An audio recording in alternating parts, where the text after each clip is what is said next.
আমরা রাসায়নিক গণনা অর্থাৎ কেমিক্যাল ক্যালকুলেশন এই জেনারেল অধ্যায়টি শুরু করছি ভৌত বিজ্ঞানের। এটা সাধারণ বিজ্ঞান। তো দেখো, রাসায়নিক গণনা মূলত কেমিক্যাল রিয়াকশন অর্থাৎ রাসায়নিক বিক্রিয়ার উপর প্রতিষ্ঠিত। তো বিভিন্ন ধরনের রাসায়নিক বিক্রিয়া সম্পর্কে তোমাদের ধারণা কিছু কিছু রয়েছে। তো সেই ধারণার ভিত্তিতে আমরা এই রাসায়নিক গণনা বিষয়টি আলোচনা করছি। দেখো, রাসায়নিক বিক্রিয়া এটা তোমাদের অলরেডি পরিচিত। তো সেটা কি না, যে প্রক্রিয়ায় এক বা একাধিক বিক্রিয়া জাতে পরিণত হয় সেই প্রক্রিয়াকেই আমরা রাসায়নিক বিক্রিয়া বলে থাকি। অর্থাৎ যে প্রক্রিয়ায় এক বা একাধিক বিক্রিয়াজাত পদার্থে পরিণত হয় তাকে রাসায়নিক বিক্রিয়া বলা হয়। কেমন রাসায়নিক বিক্রিয়া বলে? তো রাসায়নিক বিক্রিয়াকে সংক্ষিপ্ত রূপে প্রকাশ করার প্রক্রিয়া হলো কি না, রাসায়নিক সমীকরণ, কেমিক্যাল ইকুয়েশন। তো দেখো, চিহ্ন আর সংকেতের সাহায্যে বিক্রিয়ক, বিকারক এবং বিক্রিয়াজাতগুলোকে সংক্ষেপে লিখে একটা রাসায়নিক বিক্রিয়াকে সংক্ষিপ্ত রূপে প্রকাশ করার যে প্রক্রিয়া বা পদ্ধতি, তাকেই আমরা রাসায়নিক সমীকরণ বলে থাকি। চিহ্ন ও সংকেতের সাহায্যে বিক্রিয়ক ও বিক্রিয়াজাত সমূহকে লিখে রাসায়নিক বিক্রিয়াকে সংক্ষেপে প্রকাশ করার পদ্ধতিকে রাসায়নিক সমীকরণ বলা হয়। যেমন হাইড্রোজেন গ্যাস ক্লোরিন গ্যাসের বিক্রিয়ায় হাইড্রোজেন ক্লোরাইড গ্যাস তৈরি হয়। আমরা একটা রাসায়নিক বিক্রিয়া সমীকরণ লিখেছি। দেখো, H2 gas plus Cl2 gas equal to twice HCl gas. এখানে G মানে গ্যাস, তাহলে বিক্রিয়ক হাইড্রোজেন গ্যাস, গ্যাসীয় অবস্থাটা মানে ভৌত অবস্থাটা দেওয়া হয়েছে। আর H2 হচ্ছে তোমরা জানো সংকেত, হ্যাঁ, অর্থাৎ হাইড্রোজেন গ্যাস। ক্লোরিনের বিকারক, এখানে ক্লোরিন গ্যাস। এবং দেখো, সমান চিহ্ন দিয়েছি কারণ সমতাযুক্ত সমীকরণটি লিখেছি। অর্থাৎ বাম পাশে যতগুলো পরমাণু রয়েছে হাইড্রোজেন এবং ক্লোরিন পরমাণু, ডান দিকেও ততগুলো বিক্রিয়াজাত পদার্থ HCl এর মধ্যে, অর্থাৎ হাইড্রোজেন ক্লোরাইডের মধ্যে হাইড্রোজেন এবং ক্লোরিন পরমাণু রয়েছে। তো দেখো, এটাই হচ্ছে রাসায়নিক সমীকরণ, অলরেডি তোমরা জানো। তাহলে সংক্ষিপ্ত রূপে প্রকাশ করা হলো চিহ্ন আর সংকেতের সাহায্যে। এটা হচ্ছে রাসায়নিক সমীকরণ। এবার এই রাসায়নিক বিক্রিয়া ভর সংরক্ষণ, এই বিষয়টা তোমাদের জানতে হবে। যে আমরা রাসায়নিক বিক্রিয়ায় গণনা করতে চেয়েছি, মানে ভরের গণনা করব, গ্যাসীয় পদার্থের ক্ষেত্রে আয়তন গণনা করব, মোল সংখ্যা গণনা করব, তার মানে অণুর সংখ্যা গণনা করতে পারি। এইরকমই নানাবিধ গণনা করতে হয় রাসায়নিক গণনার অধ্যায়ে। তো এই রাসায়নিক বিক্রিয়ার যে ভরের সংরক্ষণ, প্রথম যে বিষয়টা তোমাদের এই ক্লাস 10-এ এটা গুরুত্বপূর্ণ, ভর সংক্রান্ত। তো আমরা যতটা ভরের পদার্থগুলো নিয়ে থাকি, অর্থাৎ বিক্রিয়ক আর বিকারক তাদের ভর, আর বিক্রিয়াজাত যে পদার্থগুলো পাওয়া যায় তাদের ভর পরিমাপ করলে দেখা যাবে একই থেকে যাবে। অর্থাৎ এখানে দেখো, ভরের সংরক্ষণ সূত্র তথা ভরের নিত্যতা সূত্রটাকে আমরা প্রয়োগ করছি যে বিক্রিয়ক এবং বিকারক সমূহের মোট ভর, অর্থাৎ তুমি যতটা ভরের পদার্থ নিলে সেটা হচ্ছে বিক্রিয়ক এবং বিকারক সমূহের মোট ভর। তারপর বিক্রিয়াটি ঘটে যাওয়ার পর যে বিক্রিয়াজাত পাওয়া যাবে সেই বিক্রিয়াজাত সমূহের মোট ভর ইকুয়াল টু হয়ে যাবে, সমান হয়ে যাবে। আর এটা হচ্ছে ভরের নিত্যতা সূত্র। একটা উদাহরণ দিলে পরিষ্কার হয়ে যাবে। দেখো, যেমন ধরো কয়লাকে বা কার্বনকে বায়ুতে দহন করলে কার্বন সলিড কঠিন ভৌত অবস্থা, এবং বায়ুর অক্সিজেনে দহন করছি, অক্সিজেন গ্যাস, জি মানে গ্যাস, সংক্ষেপে প্রকাশ করা হয় জি দিয়ে। তাতে তৈরি হয় কার্বন ডাইঅক্সাইড গ্যাস। তো দেখো আমরা যে পদার্থগুলো নিয়েছি বিক্রিয়ক আর বিকারক তথা বিক্রিয়কই বলতে গেলে এই যে বিক্রিয়ক পদার্থগুলোর ভর কত নিয়েছি দেখো না, এখানে দেখো 12 গ্রাম কার্বন রয়েছে, একটি কার্বন পরমাণু মানে 12 গ্রাম কার্বন। এখানে O2, হ্যাঁ এটা তো সমতাযুক্ত আছে, ব্যালেন্স আছে অবশ্যই। এবার O2 অক্সিজেনের পারমাণবিক ওজন তোমরা অলরেডি জানো 16, আর O2 তাহলে আণবিক ওজন কত হবে 16 দিয়ে 32, তাহলে 32 গ্রাম অক্সিজেন আমরা নিয়েছি। এর তলায় তলায় লিখছি পরিমাণগুলো, হ্যাঁ প্রতিটা বিক্রিয়কের তলায় আমরা ওদের ভরের পরিমাণগুলো লিখলাম। কার্বন নিয়েছি 12 গ্রাম, অক্সিজেন নিয়েছি 32 গ্রাম, তাহলে মোট কত নিয়েছি 12 আর 32 যোগ করলে কত 44 গ্রাম। কেমন? এবার দেখি বিক্রিয়াজাত কার্বন ডাই অক্সাইড যেটা পাওয়া গিয়েছে ওর ওজনটা কত না, এখানে দেখো সমীকরণে রয়েছে একটি কার্বন ডাই অক্সাইড অর্থাৎ 1 মোল, 1 অণু, বাম পাশের সংখ্যাগুলোকে অণু বলে বা মোল। এখানে 1 মোল কার্বন 1 মোল অক্সিজেন বিক্রিয়া করে 1 মোল কার্বন ডাই অক্সাইড তৈরি করেছে। তার মানে 1 মোল কার্বন ডাই অক্সাইডের ওজনটা কত হচ্ছে না, এখানে এই সংকেতটার ওজন দ্যাট ইজ আণবিক ওজন। কার্বন রয়েছে 12, অক্সিজেন তোমরা আণবিক ওজন গণনা করতে জানো 16 দিয়ে 32, তাহলে এই ফলটা যোগ করলে কত দাঁড়াচ্ছে সমান 44 গ্রাম। তাহলে দেখো এখানে বিক্রিয়কগুলোর মোট ভর ছিল 12 আর 32 যোগ করলে 44, 12 গ্রাম কার্বন 32 গ্রাম অক্সিজেন বিক্রিয়া করে 44 গ্রাম কার্বন ডাই অক্সাইড তৈরি করলো। তার মানে এখানে ভরের সংরক্ষণ নিয়ম মেনে চলছে। এটাই হচ্ছে রাসায়নিক বিক্রিয়ার ভর সংরক্ষণ সংক্রান্ত যে কথাটা বলেছিলাম, যে কোনো বিক্রিয়ক ও বিকারক সমূহের মোট ভর তথা এই যে 12 আর 32 যোগ করলে মোট ভর এবং বিক্রিয়াজাত সমূহের মোট ভরের সমান হবে, এটা ভরের নিত্যতা সূত্র অনুযায়ী মেনে চলা হচ্ছে। তাহলে এই হচ্ছে রাসায়নিক গণনায় এই একটা বিষয় তোমাকে মনে রাখতে হবে যে ভরের নিত্যতা সূত্র তথা ভর সংরক্ষণ সূত্র মেনে চলবে।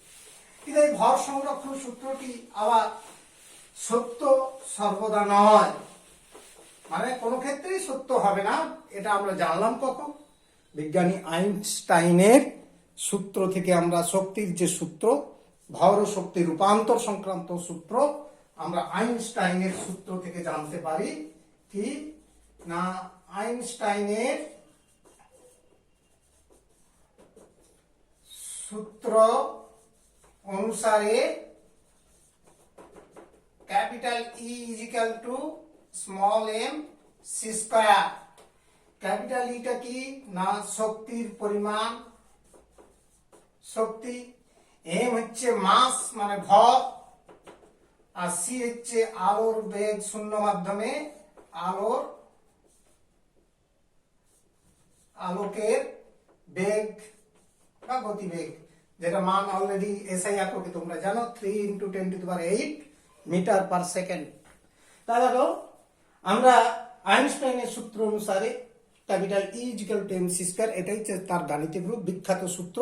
এই সূত্রে কি জানতে পারছি না ভর শক্তিতে রূপান্তরিত হয়, অর্থাৎ capital E is equal to MC square উৎপন্ন শক্তির মান ক্যাপিটাল ই, আর এমটা হচ্ছে ভর, অর্থাৎ এর থেকে কি বোঝা যায় এম পরিমাণ ভর শক্তিতে রূপান্তরিত হলে সেটা হচ্ছে ক্যাপিটাল ই পরিমাণ শক্তি উৎপন্ন শক্তি, আর যতটা ভর শক্তিতে রূপান্তরিত হয়েছে সেই ভরের মানটা স্মল এম, তাকে আলোর বেগের বর্গ দিয়ে গুণ করলে ওই মানটা পাওয়া যায়। তাই এখানে এই সূত্র অনুযায়ী তার মানে কি বোঝাচ্ছে না ভর শক্তিতে রূপান্তরিত হয়। কিন্তু যে পরিমাণ ভর হ্যাঁ বিশাল শক্তি তৈরি করে সেই ভরের পরিমাণটা খুবই নগণ্য পরিমাণ হয়, যেটা গণনা করা প্রায় যায় না, হ্যাঁ গণনা করা অসম্ভব। সেই জন্য আমরা এক্ষেত্রে হ্যাঁ মনে রাখতে হবে তোমাদের যে শক্তির এবং ভরের রূপান্তর সম্ভব, কিন্তু এই নগণ্য পরিমাণ ভর বিপুল শক্তির সৃষ্টি করে। সেই নগণ্য পরিমাণ ভরকে আমরা সরাসরি কাউন্টিং করতে পারি না, গণনা করতে পারি না। তো এখন আমরা এই সূত্র থেকে কি বিষয়টা জানলাম না, একটু আগেই আলোচনা করেছিলাম ভরের সংরক্ষণ সূত্র মেনে চলছে রাসায়নিক বিক্রিয়ায় বিক্রিয়কগুলির মোট ভর বিক্রিয়াজাতর মোট ভরের সমান হয়। কিন্তু আমরা তো জানি এক একটা রাসায়নিক বিক্রিয়া এক এক রকম তাপ নামে একটা শক্তির কথা তোমরা জানো, কোথাও তাপ উৎপাদক কোথাও তাপ শোষক বিক্রিয়া ঘটে। তো ক্যালসিয়াম কার্বনেট যেমন তাপ দিলে ক্যালসিয়াম কার্বনেট ভেঙে গিয়ে উত্তপ্ত করলে ক্যালসিয়াম অক্সাইড পোড়া চুন আর কার্বন ডাইঅক্সাইড গ্যাস তৈরি হয়। তো এইরকমই আমরা দেখো এই বিক্রিয়াটা কি তাপ শোষক, তার মানে কিছু পরিমাণ শক্তি শোষণ হয়েছে, তা সেই শক্তিটা কি রূপে সঞ্চিত হয়েছে না ভর রূপে জমা হয়েছে। কিন্তু যে বিপুল শক্তি ভরে রূপান্তরিত হয় সেই ভরটা কিন্তু খুবই নগণ্য, সেটাকে গণনা করা যায় না।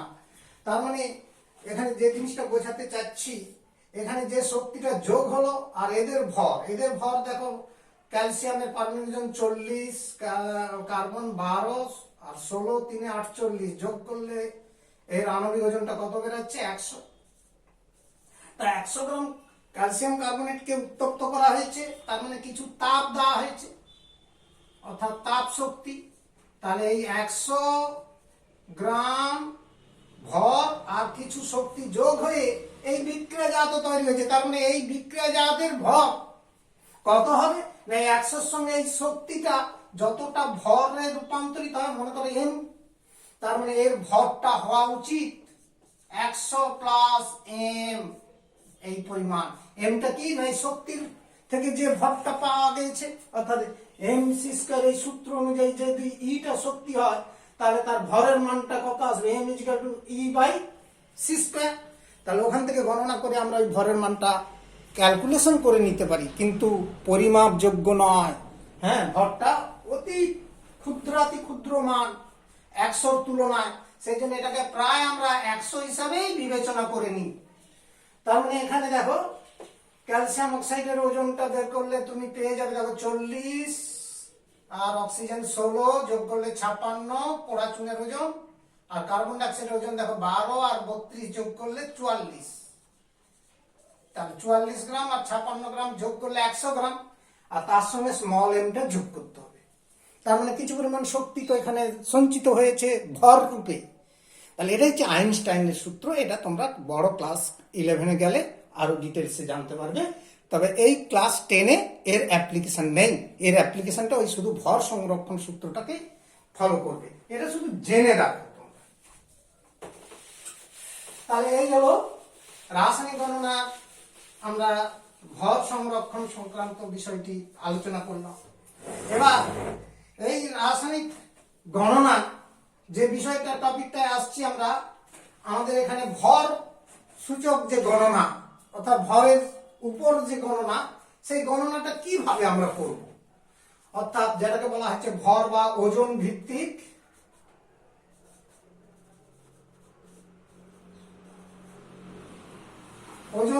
রাসায়নিক গণনা।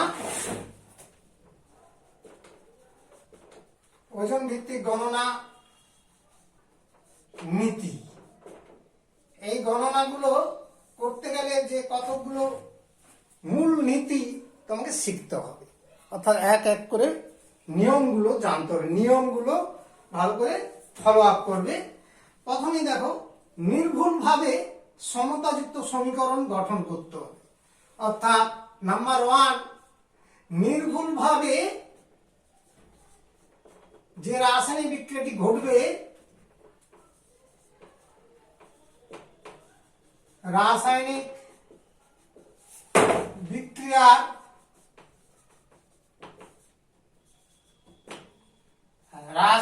বিক্রিয়ার সমতাযুক্ত সমতাযুক্ত সমীকরণ গঠন করতে হবে,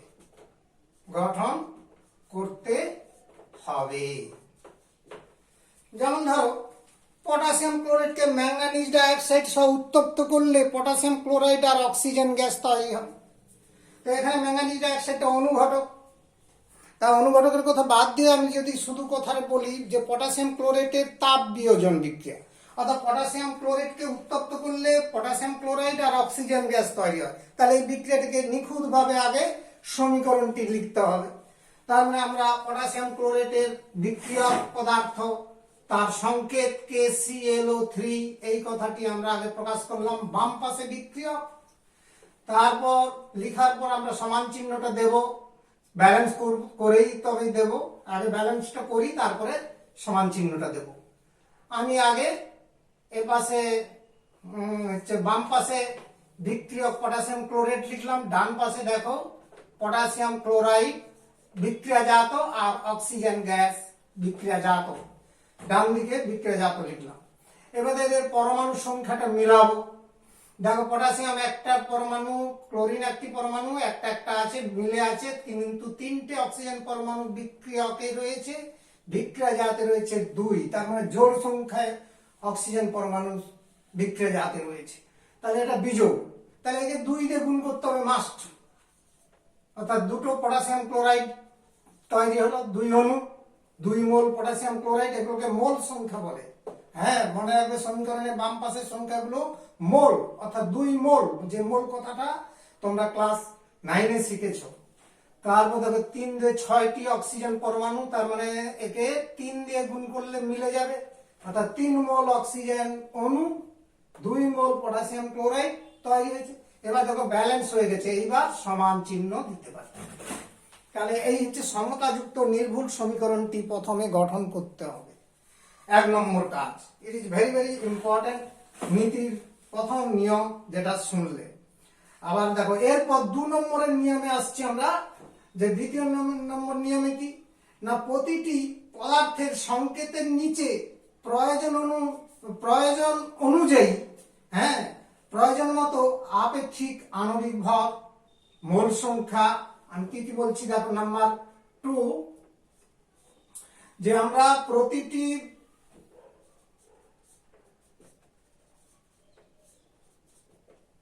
পদার্থের সংকেতের নিচে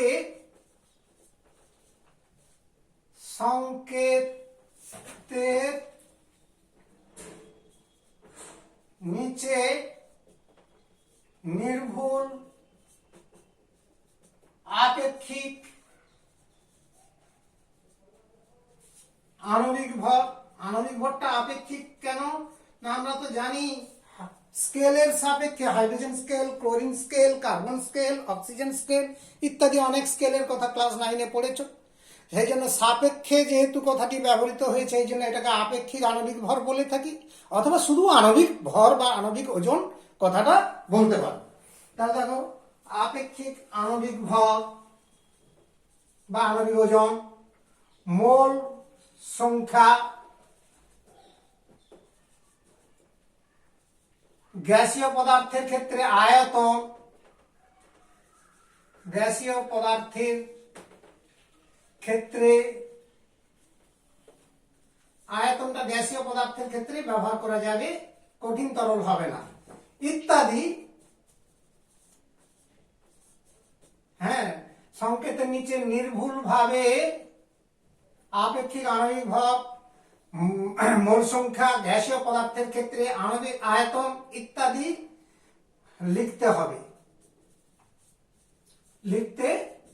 তাহলে দ্বিতীয় নম্বরের কথাটা যেটা বললাম, দেখো এর ক্ষেত্রে নিচে আমরা এই যে উপরে লিখেছি, দেখো এদের যে সমীকরণটা লিখেছি, এই 2 নম্বর নিয়মটা প্রয়োগ করছি। দেখো এটাকে লিখতে পারি আমরা, দেখো বাম পাশে কত রয়েছে, 2 মোল, তাহলে মোল সংখ্যা বসানো যেতে পারে।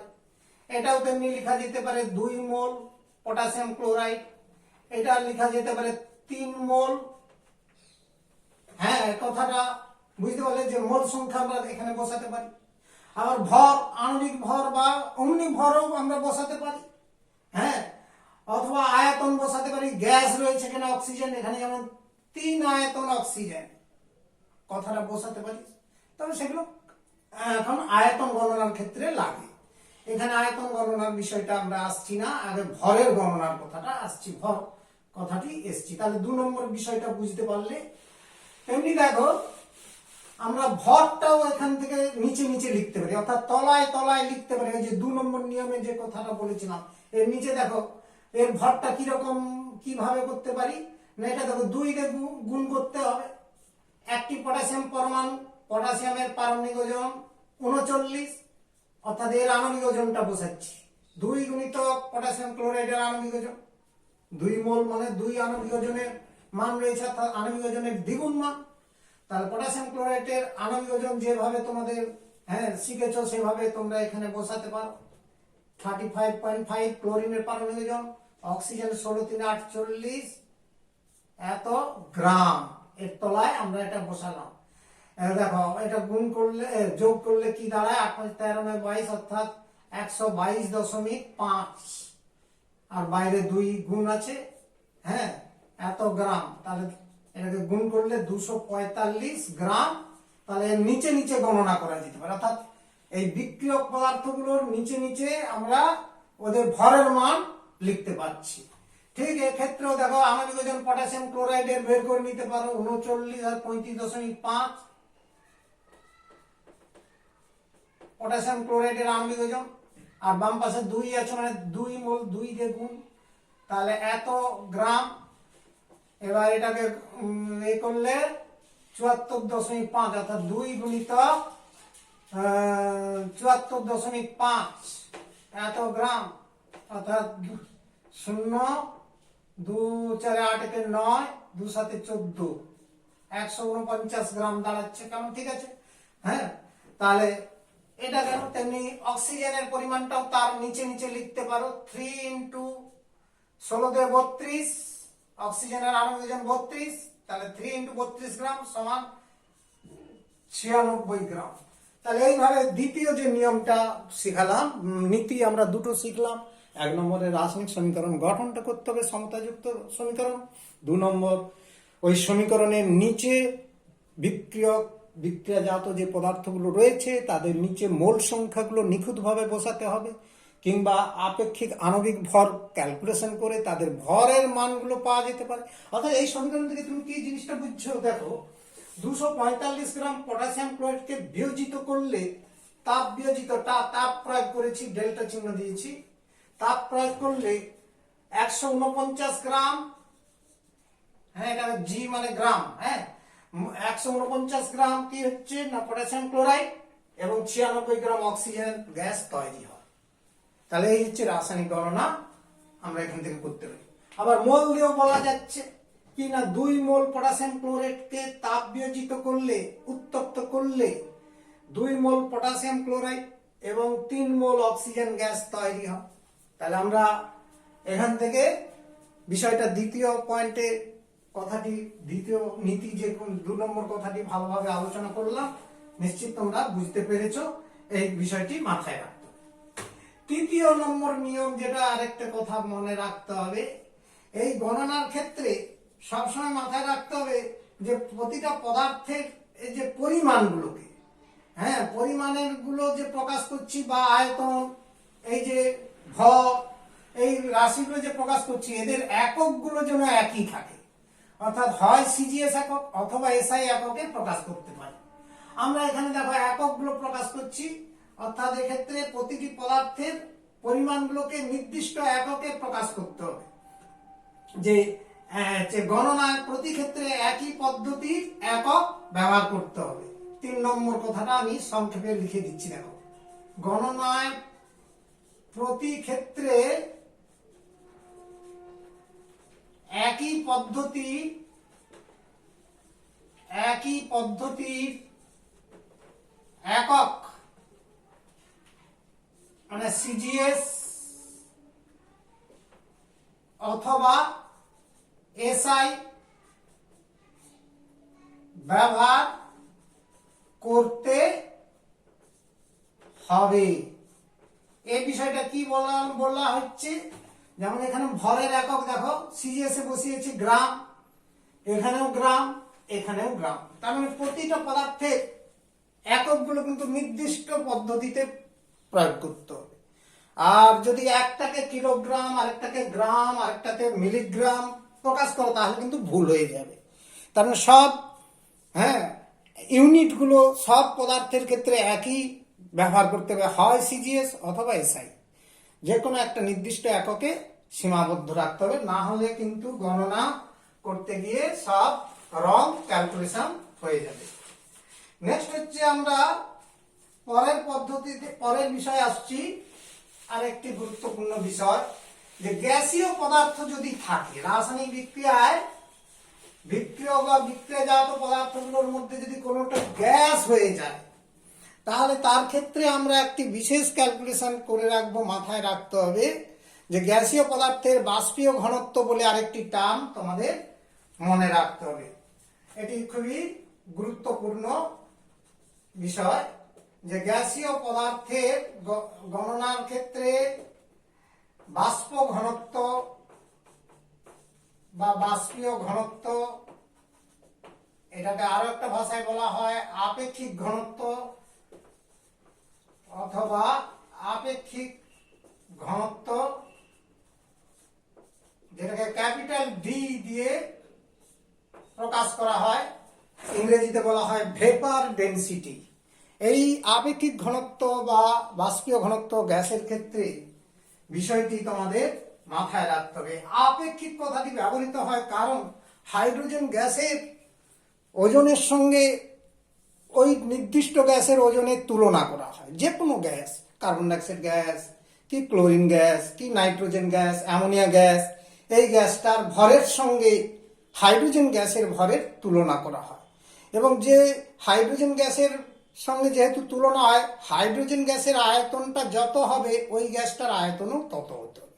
তার মানে সম আয়তনে কোনো গ্যাস হাইড্রোজেনের চেয়ে যতটা ভারী, সেই ভারী অংশটা অর্থাৎ তত গুণ ভরটাই হচ্ছে ওই গ্যাসের বাষ্পীয় ঘনত্ব।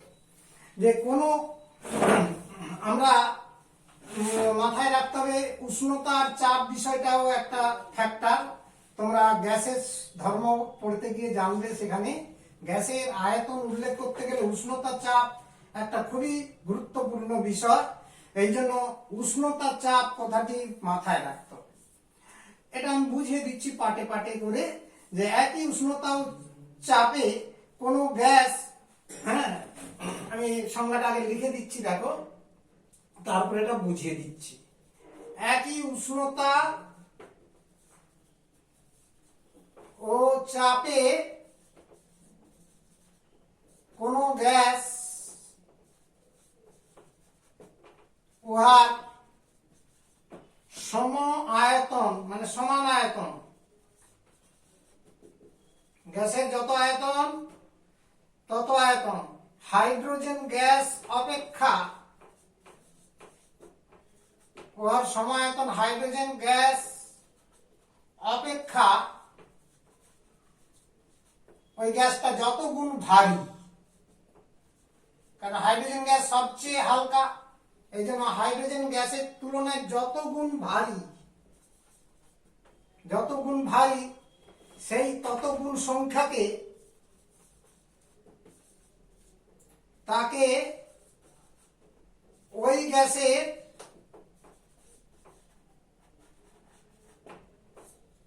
বাষ্পীয় ঘনত্ব বা ভেপার ডেনসিটি বা শুধু বাষ্প ঘনত্ব বলতে পারো বা আপেক্ষিক ঘনত্ব বলা হয়। এবারে তোমাদের মাথায় আসছে যে বিষয়টাকে আমি বোঝাবো যে একই উষ্ণতা ও চাপ মানে কথাটা কেন ব্যবহার করা হয়েছে। এখানে তো দুটো গ্যাসের কথা আলোচনা করা হচ্ছে, তার মধ্যে একটা স্ট্যান্ডার্ড গ্যাস হচ্ছে হাইড্রোজেন গ্যাস। এই হাইড্রোজেন গ্যাসের সঙ্গে আরেকটা অন্য কোনো গ্যাস, এই যে দুটো গ্যাসের আয়তন পরিমাপ করা হবে, সেই প্রতি ক্ষেত্রে আয়তনগুলো একই উষ্ণতা এবং চাপে পরিমাপ করতে হবে।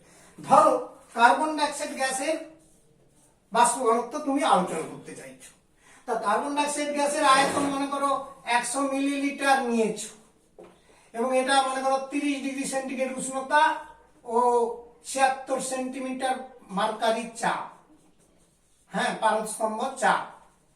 তাহলে এই যে নিয়েছো, তাহলে হাইড্রোজেন গ্যাসটা নিতে হবে ওই একই আয়তন মানে 100 মিলিলিটার নিতে হবে, কিন্তু এই আয়তনটা একই উষ্ণতা চাপ মানে ওই 30 ডিগ্রি সেন্টিগ্রেড উষ্ণতা এবং 76 সেন্টিমিটার চাপ অবস্থায় পরিমাপ করতে হবে। তার মানে এইটাই হচ্ছে একই কথাটা, যে একই উষ্ণতা ও চাপ মানে যে গ্যাসের বাষ্প ঘনত্ব আলোচনা করবে সেই গ্যাসের যে আয়তনটা নেবে, আর হাইড্রোজেন গ্যাসের আয়তন, দুটো আয়তনই হবে সম উষ্ণতা এবং সমচাপ।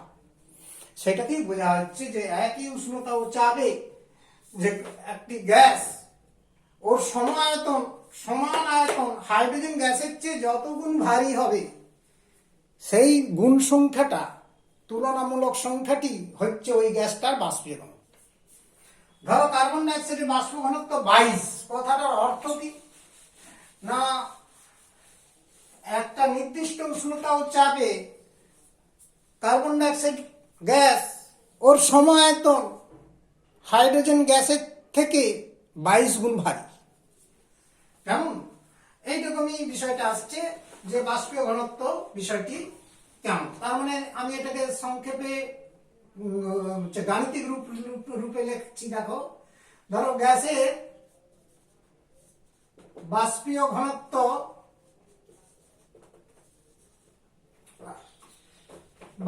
ঘনত্ব capital D equal to V আয়তন গ্যাস নিয়েছি, ভি আয়তন গ্যাসের ভর, ওই ভি আয়তন গ্যাসের ভরটা বের করতে হবে, মানে ওজন, বাই হাইড্রোজেন গ্যাসের তুলনায় ভারী, মানে নিচে আসবে হাইড্রোজেন গ্যাসের ভর। তার মানে কত আয়তন? না ভি আয়তন, অর্থাৎ সম আয়তন H2 গ্যাসের হাইড্রোজেন গ্যাসের ভর। এবং এই আয়তন আর এই আয়তন দুটো পরিমাপ করা হবে একই উষ্ণতা ও চাপে, অর্থাৎ ডান পাশে ব্র্যাকেটে লিখবে একই উষ্ণতা ও চাপে। এটা খুবই ইম্পর্টেন্ট কথা। আর এইটার কথার অর্থ, এই ভি আয়তনটা যে উষ্ণতা যে চাপে পরিমাপ করা হয়েছে, হাইড্রোজেন গ্যাসের এই ভি আয়তনটা ওই উষ্ণতা ওই চাপে পরিমাপ করা হয়েছে, এই জন্য বলা হচ্ছে একই উষ্ণতা ও চাপে। হ্যাঁ, তাহলে এটা হচ্ছে ফর্মুলা। তো বিষয়টা এই। আর গ্যাসের আণবিক ওজন ইংরেজিতে মলিকুলার ওয়েট বলে, তাই ক্যাপিটাল এম। এবং বাষ্প ঘনত্বের মধ্যে সম্পর্ক, বাষ্প ঘনত্ব যেটাকে আমরা অলরেডি ক্যাপিটাল ডি বলে জানলাম, আমি এটা মুছে দিচ্ছি। বাষ্প ঘনত্ব মধ্যে সম্পর্ক খুবই গুরুত্বপূর্ণ, এটা মাথায় রাখবে, মনে মুখস্থ রাখবে। Capital M is equal to twice D, বা D is equal to half into M. যেখানে এম হচ্ছে আণবিক ওজন আর ডি হচ্ছে বাষ্প ঘনত্ব, তাহলে এদের মধ্যে সম্পর্কটা এটা। অর্থাৎ গ্যাসের আণবিক ওজন গ্যাসীয় পদার্থের বাষ্পীয় ঘনত্বের দ্বিগুণ। তাহলে এই নিয়মগুলো তোমাদের বিশেষ করে মনে রাখতে হবে এই রাসায়নিক গণনা অধ্যায়ে। এছাড়াও স্পেশাল একটা টপিক তোমাকে অলরেডি শিখতে হবে গ্যাসের ধর্মের চ্যাপ্টারে, সেটাও আমরা একটু এখানে আনছি, কারণ এইখানে কিছু ক্যালকুলেশন এমন রয়েছে যেটা গ্যাসের ধর্মের উপরেও নির্ভর করে, তাই আমি ওই টপিকটাও আনছি। মোলার আয়তন, গ্যাসের মোলার আয়তন কথাটি মনে রাখতে হবে। মোলার মানে গ্রাম অণু, গ্রাম আণবিক। গ্যাসের মোলার আয়তন বা গ্রাম আণবিক আয়তন কাকে বলে? না, কোন নির্দিষ্ট উষ্ণতা ও চাপে 1 গ্রাম আণবিক ওজন যে কোনো গ্যাসের আয়তনকেই বলা হয় গ্যাসের মোলার আয়তন। কার্বন ডাইঅক্সাইডের আণবিক ওজন কত? 44। ওর গ্রাম আণবিক ওজন কত হবে? 44 গ্রাম। আমরা অলরেডি ক্লাসে 9-এ শিখেছি। তাহলে আণবিক ওজনকে গ্রামে লিখলে গ্রাম আণবিক ওজন, সেটাকেই মোলার বলে। হ্যাঁ, মোল বলে 1 মোল। তার মানে 1 মোল গ্যাসের ওজনটাই মোলার গ্যাসের আয়তনটাই হচ্ছে মোলার আয়তন। দেখো, কার্বন ডাইঅক্সাইডের আণবিক ওজন আমরা 44 বললাম, গ্রাম আণবিক ওজন তাহলে কত হবে? 44 গ্রাম। তাহলে 44 গ্রাম কার্বন ডাইঅক্সাইডের আয়তনটাকেই বলা হয় কার্বন ডাইঅক্সাইডের মোলার আয়তন। তাহলে যে 1 গ্রাম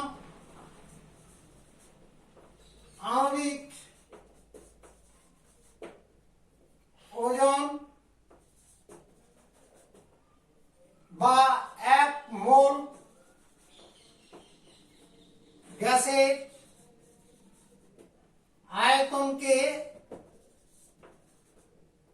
আয়তনকে ওই গ্যাসের মোলার আয়তন বলে। মোলার আয়তন বলা হয়। এবার এখানে গ্যাসের আয়তন কথাটি আসছে মানে উষ্ণতা চাপ উল্লেখ করতে হবে, কোন উষ্ণতা কোন চাপে সেটাও একটা তোমাকে মাথায় রাখতে হবে। মনে করো যে কোনো একটা নির্দিষ্ট উষ্ণতা, হ্যাঁ 30 ডিগ্রি কি 27 ডিগ্রি সেন্টিগ্রেড উষ্ণতা কি 10 ডিগ্রি সেন্টিগ্রেড উষ্ণতা, 76 সেন্টিমিটার চাপ, কিংবা ধরো 60 সেন্টিমিটার চাপ মার্কারি চাপ, হ্যাঁ 60 সেন্টিমিটার মার্কারি চাপ, অর্থাৎ যে উষ্ণতা যে চাপ সেটাও উল্লেখ করতে হবে। এই জন্য এইখানে ডেফিনেশনে আরো একটি কথা উল্লেখ করতে হবে যে কোন নির্দিষ্ট উষ্ণতা ও চাপে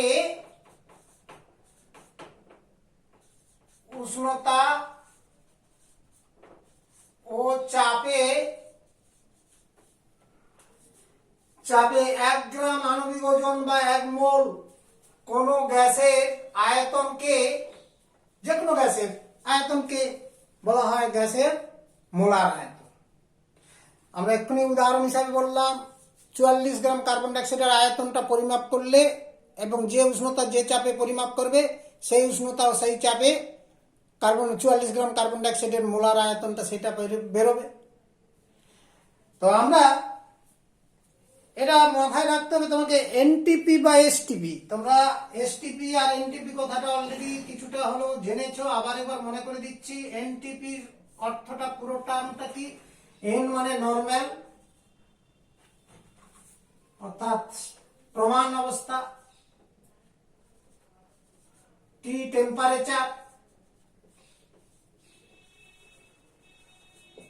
টি প্রেসার, চাপ। এই এনটিপি তে তাহলে টেম্পারেচার কত থাকবে না, নরমাল টেম্পারেচার তোমাদের মনে রাখতে হবে 0 ডিগ্রি সেন্টিগ্রেড উষ্ণতা, আর প্রেসারটা হচ্ছে 76 সেন্টিমিটার মার্কারি চাপ, দ্যাট ইজ 1 অ্যাটমসফিয়ারিকও বলতে পারো, 1 অ্যাটমসফিয়ারিক প্রেসার, 1 এটিএম চাপ, আর 0 ডিগ্রি সেন্টিগ্রেড উষ্ণতাকে বলা হচ্ছে এনটিপি। আবার এসটিপি কথাটাও একই, অর্থাৎ ওই মানটা একই হবে। এটার পুরো মিনিংটা কি না, standard STANDARD standard temperature pressure. আমি আর পুরোটা লিখলাম না, সংক্ষেপে বলে দিলাম। এটার ক্ষেত্রে ওই 0 ডিগ্রি সেন্টিগ্রেড উষ্ণতা হবে আর চাপের মান 76 সেন্টিমিটার মার্কারি বা 1 এটিএম চাপ।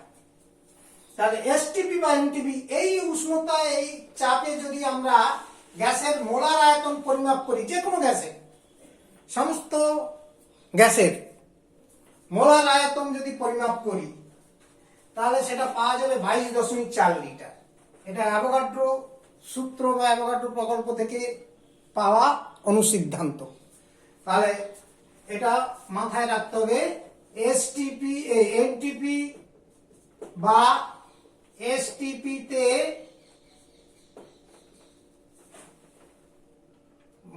হচ্ছে 1 মোল যে কোনো গ্যাসের আয়তন 22.4 লিটার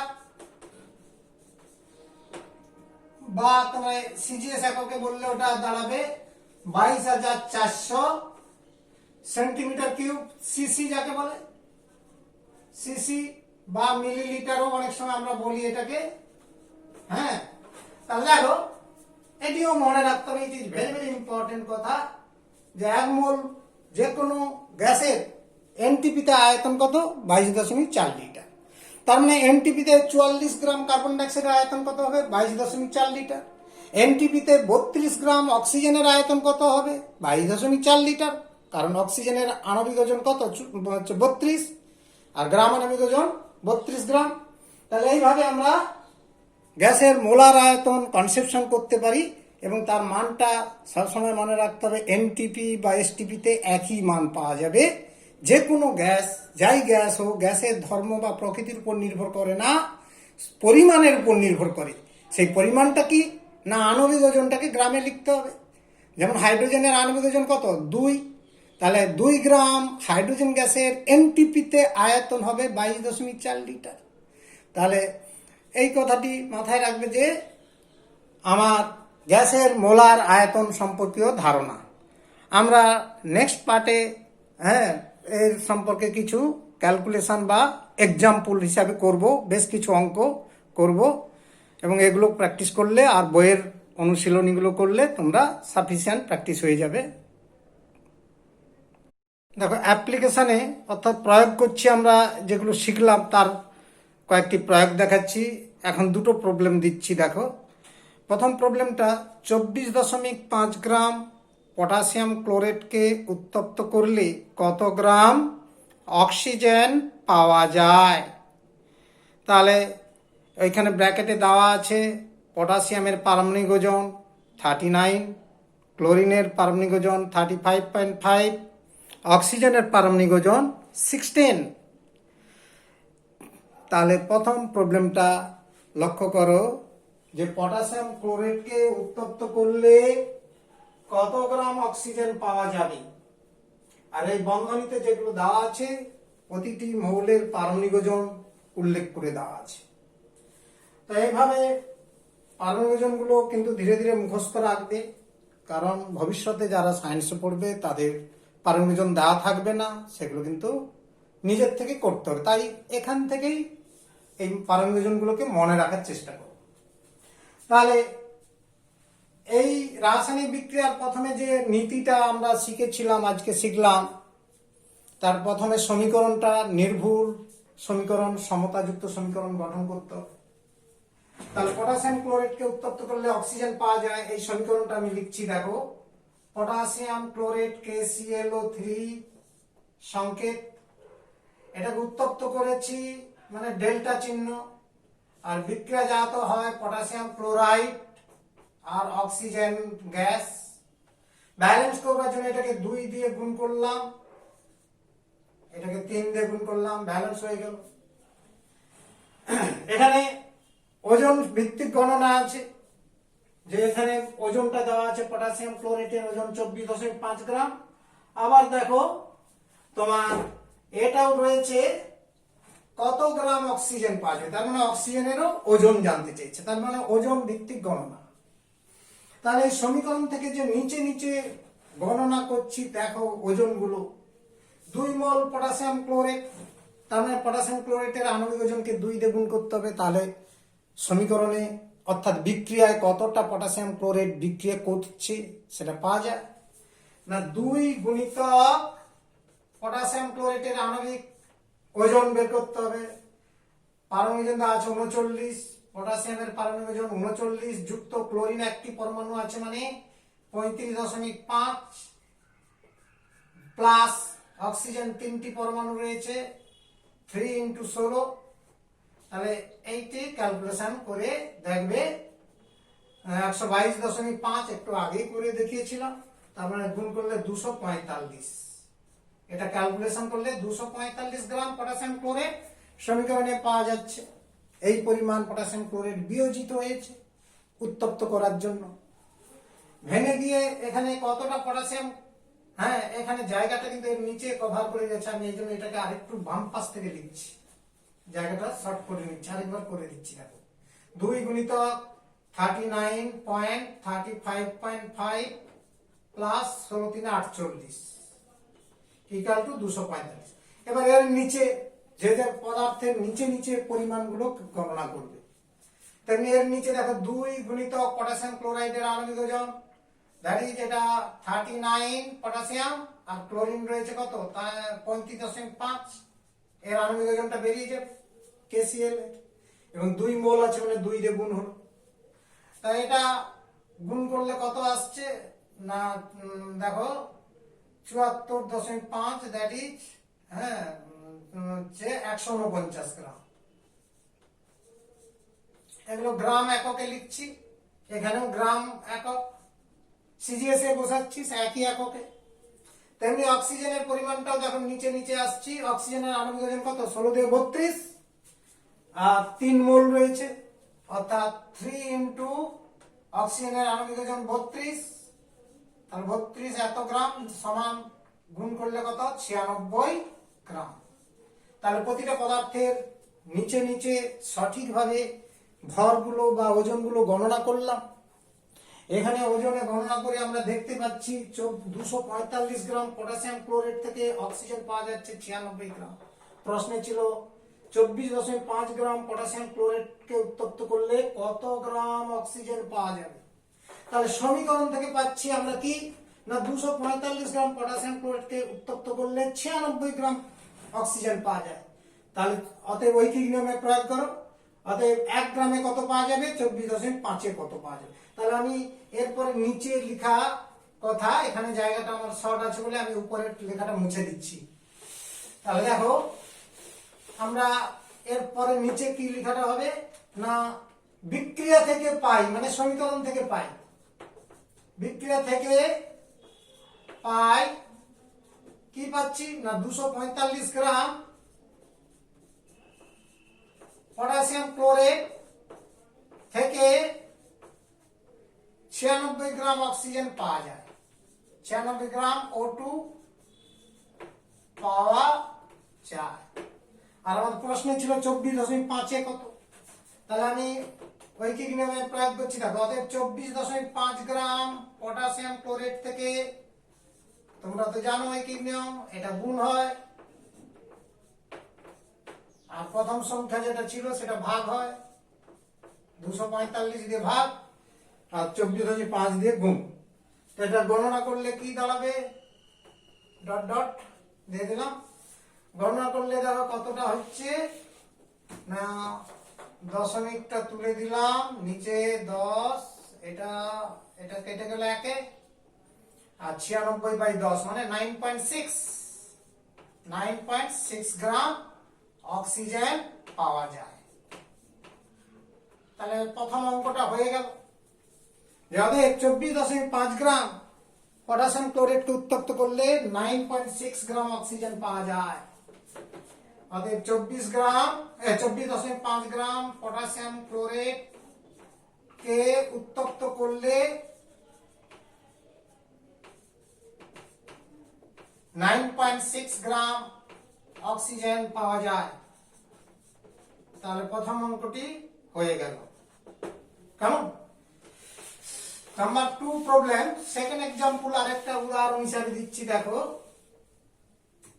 10 গ্রাম চুনা পাথরকে উত্তপ্ত করলে 10 গ্রাম চুনা পাথরকে উত্তপ্ত করলে ওজনের কি পরিমাণ হ্রাস ঘটবে, কত পরিমাণ পোড়া চুন পাওয়া যায়, কত পরিমাণ পোড়া চুন পাওয়া যাবে। তাহলে অঙ্কটা দ্বিতীয় প্রবলেমটা রয়েছে, 10 গ্রাম চুনা পাথরকে উত্তপ্ত করলে ওজনের, অর্থাৎ যত ওজন নিয়েছি 10 গ্রাম, তার কতটা ওজন হ্রাস হবে, কি পরিমাণ ওজনের হ্রাস ঘটবে, আর কত পরিমাণ পোড়া চুন পাওয়া যাবে। তাহলে আর এখানে দেওয়া আছে ক্যালসিয়ামের পারমাণবিক ওজন 40, কার্বনের 12 আর অক্সিজেনের 16, আর এগুলো মনে রাখতে হবে বলেছি। তার প্রথম এটি করতে গেলে আগে কি করতে হবে না, নির্ভুল সমীকরণ গঠন করতে হবে, সমতাযুক্ত সমীকরণ। তাহলে আগে সমতাযুক্ত সমীকরণটি করছি। দেখো উত্তর অ্যান্সার 2 এর না, ক্যালসিয়াম কার্বনেট বিক্রিয়ক পদার্থ রয়েছে চুনা পাথর, এটাকে তাপ বিয়োজিত করেছে, উত্তপ্ত করেছে, ডেল্টা চিহ্ন, তাপের চিহ্ন দিলে কি কি ঘটে এটা জানতে হবে তোমাকে। সমীকরণগুলি ক্যালসিয়াম অক্সাইড আর কার্বন ডাই অক্সাইড তৈরি হবে। তো কার্বন ডাই অক্সাইড তো গ্যাস, ক্যালসিয়াম অক্সাইড কঠিন।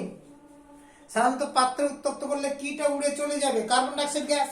তাহলে পাত্রে শুধু পড়ে থাকবে কি, ক্যালসিয়াম অক্সাইড। তাহলে কোন ওজনটা কমে যাবে, কার্বন ডাই অক্সাইডের ওজনটা কমে যাবে, যেটি গ্যাস হয়ে উদ্বায়ী হয়ে পাত্র থেকে চলে যাবে। তাহলে ওই ওজনটাই হ্রাস হবে।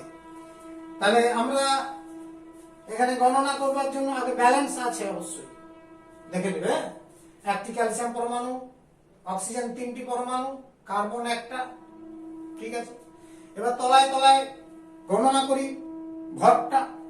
ক্যালসিয়াম পারমাণবিক ওজন 40, কার্বন 12, অক্সিজেন 16 3 48। তাহলে ক্যালসিয়াম কার্বনেট বা চুনা পাথরের আণবিক ওজন বেরিয়ে গেল। হ্যাঁ, আণবিক ওজনকে গ্রামে লিখলাম, এটা হলো 100 গ্রাম।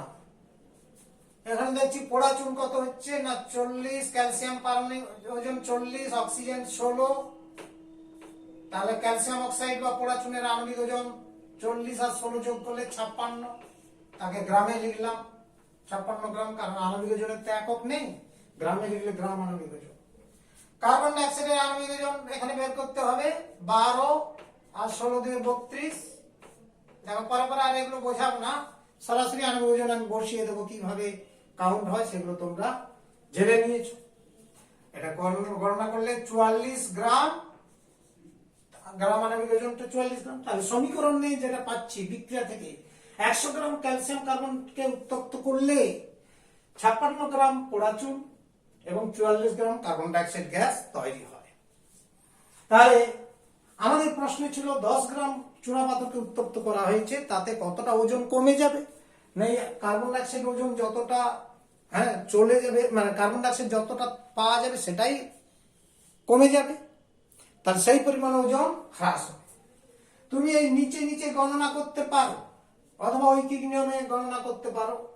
তাহলে ঐকিক নিয়মেই আমি করছি। দেখো না, বিক্রিয়া থেকে পাই, মানে এই সমীকরণের বিক্রিয়া যেটা হয়েছে এটাকে বলা হয় বিক্রিয়ার সমীকরণ থেকে পাই। বিক্রিয়া থেকে পাই 100 গ্রাম, বিক্রিয়া কি পেয়েছে 100 গ্রাম চুনা পাথর কে উত্তপ্ত করলে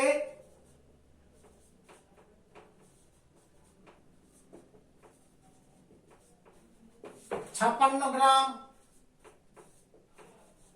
পোড়া চুন ক্যালসিয়াম অক্সাইড এবং 44 গ্রাম কার্বন ডাইঅক্সাইড তৈরি হয়।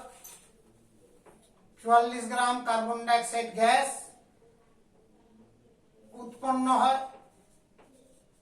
আমি এক লাইনে, জায়গাটা শর্ট হয়ে গেল, ধরলো না। হ্যাঁ, আর একটু শর্ট করে লিখছি যাতে তোমাদের বুঝতে সুবিধার জন্য, নাহলে আমি এখানে লিখে দিতাম 100 গ্রাম চুনা পাথর CaCO3 কে উত্তপ্ত করলে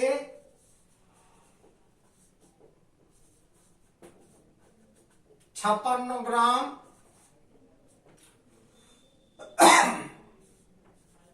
চুন এবং 44 গ্রাম কার্বন ডাইঅক্সাইড তৈরি হয়। এক লাইনে লেখার জন্য আমি এইভাবে লিখলাম। আমাকে 10 গ্রাম ক্যালসিয়াম চুনা পাথরকে উত্তপ্ত করা হয়েছে বলা হয়েছে, তাহলে অতএব 10 গ্রাম ক্যালসিয়াম কার্বনেটকে উত্তপ্ত করলে তোমরা এখানে ঐকিক নিয়ম কি জানো? এই 56 কে 100 দিয়ে ভাগ করতে হবে, এই 100 দিয়ে ভাগ করতে হবে, আর এই 10 দিয়ে গুণ করতে হবে। ঠিক এখানে 44 কে 100 দিয়ে ভাগ করতে হবে, এটা দুবার করতে হয় কিন্তু আমি একবারেই করে দিচ্ছি এখানে এবং কথাটি দিয়ে। তাহলে এখানে আমি ডট ডট চিহ্নটা দিয়ে দিলাম, মানে ওই চিহ্নগুলো দিয়ে দিলাম। তাহলে দেখো এত গ্রাম কার্বন ডাইঅক্সাইড গ্যাস তৈরি হয়। তাহলে এখানে গুণ ভাগ করো, দেখবে পেয়ে যাবে 10 দিয়ে কেটে যাচ্ছে 10, তাহলে এটা সমান কি হচ্ছে 5.6 গ্রাম পোড়া চুন এবং এটা 10 দিয়ে গুণ হবে, এখানে ভুল হয়ে গেল, দেখো 100 দিয়ে ভাগ 10 দিয়ে গুণ, মানে দুটো রাশিতেই দুটো ঘটনা একই হবে। তাহলে এটা 10 দিয়ে কেটে দিলাম, ভাগ করলে কত 4.4 গ্রাম কার্বন ডাইঅক্সাইড তৈরি হয়। তা আমাদের প্রশ্ন ছিল কি পরিমাণ ওজন হ্রাস হয়ে যাবে? না 4.4 গ্রাম কার্বন ডাইঅক্সাইড গ্যাস ওটাই কমে যাবে। যেহেতু ওটা গ্যাস উড়ে চলে যায়, হ্যাঁ, এখানে লিখছি দেখো, যেহেতু বিক্রিয়া পাত্র থেকে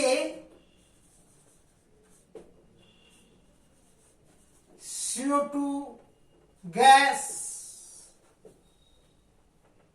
নির্গত হয়ে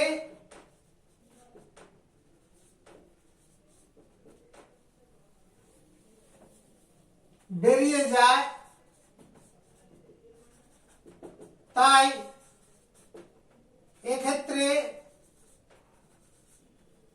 ওজনের হ্রাস সমান উৎপন্ন কার্বন ডাইঅক্সাইডের ওজন, তার মানে 4.4 গ্রাম ওজন হ্রাস হবে। আর উৎপন্ন পোড়া চুনের পরিমাণ কত হবে? 5.6 গ্রাম। এই যে 5.6 গ্রাম পোড়া চুন উৎপন্ন হয়েছে, তাহলে বিষয়টা বুঝতে পারলে। তাহলে এইরকমই আরো কিছু প্রবলেম তোমাদের নেক্সট পার্টে করাবো, তখন ধরতে পারবে। অনেক অঙ্ক করাবো এবং কিছু অঙ্ক তোমাদের দেব করতে।